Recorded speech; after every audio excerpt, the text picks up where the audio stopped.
ဒီအရာကရှေးဟောင်းသုတေသနလောကရဲ့အထူးဆန်းဆုံးပစ္စည်းတွေကတစ်ခုပါလွန်ခဲ့တဲ့ရာစုနှစ်တစ်ခုကျော်ကတည်းကကမ္ဘာအနှံ့မှာလျှို့ဝှက်စမ်းကြဲတဲ့တလင်းကျောက်ဦးကောင်းခွန်13ခုကိုတွေ့ရှိခဲ့ရပါတယ်ဒါတွေဟာတလင်းကျောက်တုံးတစ်တုံးတည်းကိုလူဦးကောင်းခွန်ပုံစံအတိုင်းအချိုးအစားကျကျထွင်းထူထားတာပါဒါပေမဲ့ဒီဦးကောင်းခွန်တွေကိုဘယ်လိုနည်းနဲ့ဖန်တီးခဲ့တယ်လဲဆိုတာကိုတော့သုတေသီတွေအခုထိငြင်းခုန်နေကြတော့မှာပဲသူတို့ရဲ့လက်ရာတွေဟာအမကန်တိကျလွန်းလာပြီးရှေ့ခေတ်ကလက်မှုပညာနဲ့ဆိုရင်ဖန်တီးဖို့လုံးဝမဖြစ်နိုင်တဲ့လောက်ပါပဲသူတို့ရဲ့မျက်နှာပြင်ပေါ်မှာကရိယာတွေနဲ့ထွင်းထူထားတဲ့အစအနလေးတောင်လုံးဝရှာမတွေ့နိုင်တာကြောင့်ပါတကယ်စမ်းကြယ်မှုကိုတော့မျက်လုံးအပေါက်တွေထဲကနေအလင်းဖြတ်သွားတဲ့အခါမှာစတင်တွေ့ရှိခဲ့တာပါ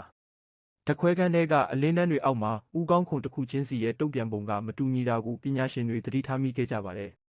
အလင်းပြန်မှုတွေကြောင့်ဦးကောင်းခွန်ရဲ့အတွင်းပိုင်းကနေတဆင့်မျက်နှာပြင်တစ်ခုလုံးလင်းလက်လာတာပါတချို့ဦးကောင်းခွန်တွေမှာဘလို့မှရှင်းပြလို့မရနိုင်တဲ့အလင်းပြန်ပုံတွေကိုလည်းတွေ့ရှိခဲ့ရပါတယ်ဒီလိုထူးခြားတဲ့တုံ့ပြန်မှုတွေကြောင့်ပဲဒီပစ္စည်းတွေနဲ့ပတ်သက်တဲ့ရှေးဟောင်းဒဏ္ဍာရီတွေပိုပြီးထွက်ပေါ်လာခဲ့ပါတယ်